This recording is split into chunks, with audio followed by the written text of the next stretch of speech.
Headlines.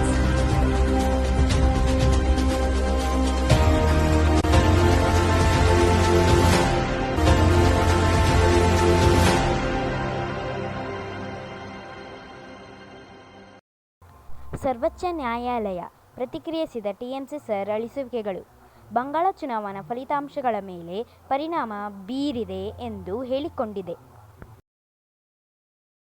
ಚುನಾವಣೆಯಲ್ಲಿ ಗೆದ್ದ ನಂತರ ತಿರುಸಿ ಜೋಸೆಫ್ ವಿಜಯ್ ತಮಿಳುನಾಡು ಮಾಜಿ ಸಿಎಂ ಎಂ.ಕೆ. ಸ್ಟಾಲಿನ್ ಅವರನ್ನು ಭೇಟಿ ಮಾಡಿದರು. ಜೂನ್ 1ರಿಂದ ಮಹಿಳೆಯರಿಗೆ ಆಯುಷ್ಮಾನ್ ಭಾರತ್ ಉಚಿತ ಬಸ್ ಪ್ರಯಾಣವನ್ನು ಘೋಷಿಸಲಾಗಿದೆ.